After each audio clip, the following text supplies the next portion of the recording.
નમસ્તે વિદ્યાર્થી મિત્રો, હું જિજ્ઞા જેઠી વાત્સલ્ય કન્યા શાળામાં આપનું હાર્દિક સ્વાગત કરું છું. વિદ્યાર્થી મિત્રો, આજે આપણે પૂરક વાચન 4 મૂલ્યવાન ભેટ વિશે શીખીશું. અનુવાદ જ્યોતિબહેન ગાંધીએ કર્યો છે. પ્રભુને ચરણે ધરાતી ભેટ પૈસાની દ્રષ્ટિએ કેટલી મોંઘી છે એ મહત્વનું નથી, પણ આપનારનો ભાવ મહત્વનો છે. ભાવથી ધરાવાયેલી કટાઈ ગયેલા એક સિક્કાની ભેટ પણ કેવી મૂલ્યવાન છે તેની વાત આ પાઠમાં કરવામાં આવી છે. બરાબર છે? એટલે શું છે કે આપણે ભગવાનના ચરણોમાં સોના ચાંદી રાખી દઈશું, બરાબર છે, એની કિંમત જરૂરી નથી, પણ તમે કેવા ભાવથી રાખો છો, સાચા ભાવથી રાખો છો કે ખોટા ભાવથી રાખો છો, બરાબર છે, એનું મૂલ્ય હોય છે. પછી ભલે ને એક કટાયેલો રૂપિયાનો સિક્કો પણ તમે પ્રભુના ચરણોમાં રાખો તો એ સાચા ભાવથી રાખેલો હશે તો એ તમારું ફળશે, બરાબર છે, પણ ખોટા ભાવથી રાખેલા હશે કે હું 1 રૂપિયો રાખું છું એની જગ્યાએ ભગવાન મને 1000 રૂપિયા દે તો એ તમારું કામ નહીં કરે. ચીન દેશની વાત છે. 8 વર્ષની નાનકડી તાઓ અનાથ બાળા હતી. અનાથ એટલે જેના મમ્મી પપ્પા ન હોય ઈ. એના મા-બાપ તો એને 5 વર્ષની નાની મૂકીને ઈશ્વરના દરબારમાં પહોંચી ગયા હતા. પડોશના લોકોએ એને સંભાળી લીધી. આસપાસ રહેનારા સૌનું કામ એ કરે. આથી એને પેટ પૂરતું ખાવાનું ને કપડાં મળી રહે. ગામના સૌ એને સ્નેહથી સાચવે. એક વેપારીની સ્ત્રીને આ છોકરી ગમી હતી, તેથી એને પોતાને ઘેર લઈ ગઈ.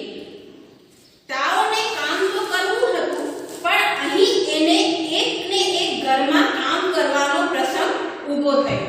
એટલે ઈ આખા ગામનું કામ કરતી. ત્યાં એક વેપારીની છોકરીને ઈ ગમી ગઈ, નાની છોકરી, એટલે ઈ એને પોતાના ઘરે લઈ ગઈ.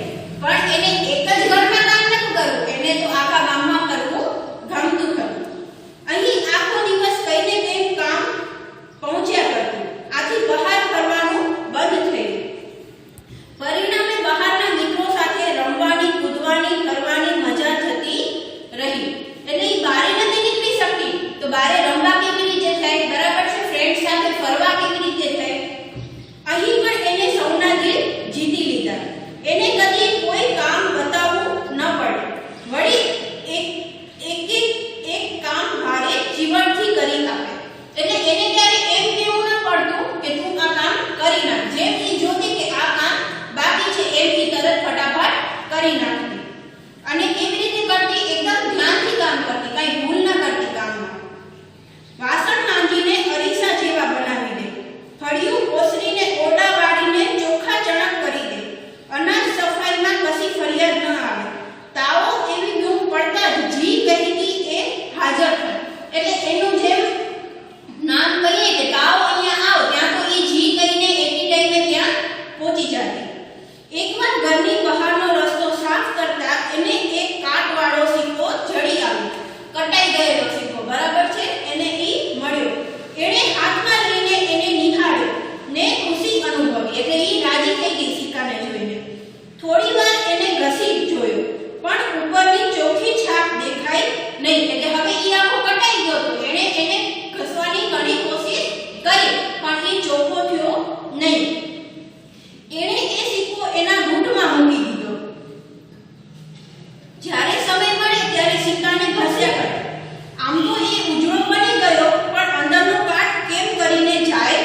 મારી પાસે તો કંઈ નથી. સાંજે બીજા દિવસે એક બૌદ્ધ ભિક્ષુ એ વેપારીને ત્યાં આવ્યા. દીવાનખાનામાં આવીને સૌએ એમને વંદન કર્યા.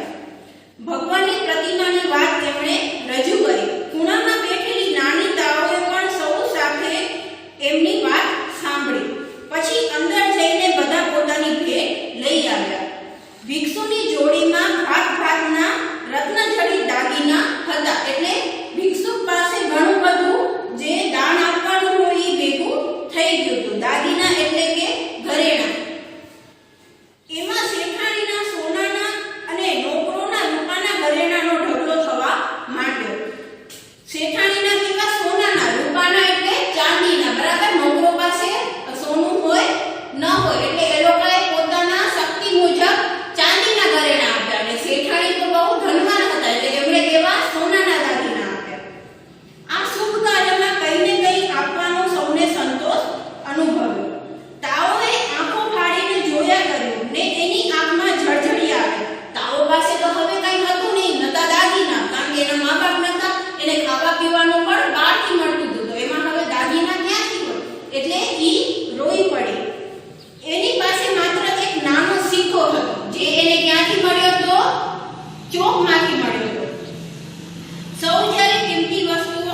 ત્યાં એવું નથી બન્યું ને કે કોઈને ઓછું દાન આપવું પડ્યું હોય ને તમે ઈ ન લીધું હોય એમ. એક ભિક્ષુકે ઊભા થઈને કહ્યું, મને એક નાની છોકરીએ આપેલો બંધો કાટવાળી સિક્કો મેં સ્વીકાર્યો ન હતો. એટલે ઈ જે ભિક્ષુક તાવને મળ્યો તો એણે કીધું કે એણે મને કાટવાળો સિક્કો આપ્યો પણ મેં ન સ્વીકાર્યો. વડાએ કહ્યું, આવા પવિત્ર કાર્યમાં જે કોઈ વ્યક્તિ જે કંઈ આપે તે અનમોલ ભેટ ગણાય. જેની પાસે અઢળક સંપત્તિ છે તે થોડા કિંમતી અલંકારો આપે, એના કરતાં જેની પાસે સંપત્તિ નથી છતાં કંઈ આપે છે તે તેનું મૂલ્ય વધારે છે. એટલે જેની પાસે આટલા બધા પૈસા છે એ તો દાન કરે જ છે, એમના પાસે કંઈ ઓછું થવાનું નથી.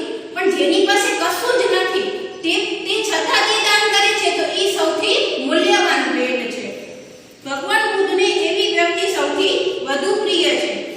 હા, એ ભેટ ખરા હૃદયથી આપેલી હોવી જોઈએ. એટલે મનમાં કોઈ પણ ઓલું શું કહેવાય આપણે સ્વાર્થ ન હોવો જોઈએ કે મેં તમને પહેલા સમજાવ્યું કે હું 1 રૂપિયો આપું છું એની જગ્યાએ મને 1000 રૂપિયા મળે, એવો સ્વાર્થ વગરનું આપણે જે દાન કરીએ છીએ. બરાબર છે. ભગવાનને ચરણે ધરાવેલી ભેટનો સ્વીકાર કરવાથી એ નારાજ થયા છે. જલ્દી જઈને ભેટ મેળવી લાવો. એટલે ઈ સિક્કો ન લીધો એટલે ભગવાન બુદ્ધ નારાજ થઈ ગયા છે. તો જાઓ તાઓ પાસેથી તે સિક્કો લઈ આવો. ભિક્ષુને પોતાની ભૂલ સમજાઈ અને ત્યાંથી તરત જ એ તાઓને મળવા ચાલી નીકળ્યા. ફરીવાર પેલા શ્રીમંત વેપારીને ત્યાં એ આવ્યા. પેલી નાની તાઓએ એમણે બોલાવ્યા. સૌને આશ્ચર્ય થયું. ભિક્ષુએ તાઓને શા માટે બોલાવી હશે? ભિક્ષુએ કહ્યું, બહેન, મારે તારી ક્ષમા માંગવાની છે. એ દિવસે મેં તારી ભેટનો અસ્વીકાર કર્યો હતો, પણ આજે હું એ લેવા આવ્યો છું. તારી ભેટ વિના ભગવાન બુદ્ધની સુંદર મૂર્તિ તૈયાર થઈ શકશે નહીં. તાઓએ તો મોં પર આંગળી મૂકીને સાંભળ્યા કર્યું. ઘરના નોકરોને નવાઈ લાગી કે તાઓની ભેટ વળી એવી તે કેવી મૂલ્યવાન હશે. ત્યાં તો તાઓએ બૂટમાં સાચવેલો પેલો કાટવાળો સિક્કો ખૂબ સંકોચ સાથે ભિક્ષુકને ચરણે ધર્યો. ભિક્ષુએ તે સ્મિત સાથે સ્વીકારી અને એને આશીર્વાદ આપ્યા. બૌદ્ધ ભિક્ષુએ આ નાનકડી ભેટ મઠના વડાને આપી. ફરીવાર તેની મૂર્તિની ધાતુ સાથે આ સિક્કો ઓગાળવામાં આવ્યો ને એ રસ્તે દીબામાં ઢાળવામાં આવ્યો. સૌએ જોયું તો તેમાંથી એક સુંદર નમણી અને ભવ્ય મૂર્તિ તૈયાર થઈ. એટલે તાઓએ સિક્કો આપ્યો તો હવે પાછી ભગવાનની જે મૂર્તિ બનાવી હતી એને પાછી પ્રવાહી સ્વરૂપમાં કરવામાં આવી ને એ સિક્કો પણ અંદર નાખવામાં આવ્યો ને એ સિક્કા સાથેનું ઘાટ ભગવાનનું ઊભું કરવામાં આવ્યું. તો એ જે મૂર્તિ બની એ બહુ જ સુંદર અને નમણી મૂર્તિ બની. મૂર્તિનું સ્મિત ભર્યું મુખ એટલે મૂર્તિના ચહેરા ઉપર તેજ આવી ગયો. એના કરુણા ભર્યું નયનો એટલે આંખો, એનો સ્નેહ ભાવથી ચમકતો ચહેરો જોઈને સૌને આનંદ ને આશ્ચર્ય અનુભવ્યા. એટલે બધાને નવાઈ લાગી કે પેલા જે મૂર્તિ બનાવી હતી એના ઉપર તેજ નતો ને હવે એ સિક્કો નાખીને મૂર્તિ બનાવી તો એના ઉપર કેટલો તેજ છે. નાનકડી તાઓના આનંદનો તો પાર જ ન રહ્યો. એટલે તાઓએ જે રૂપિયો આપ્યો તો એનાથી તો એ ખૂબ જ ખુશ થઈ ગઈ.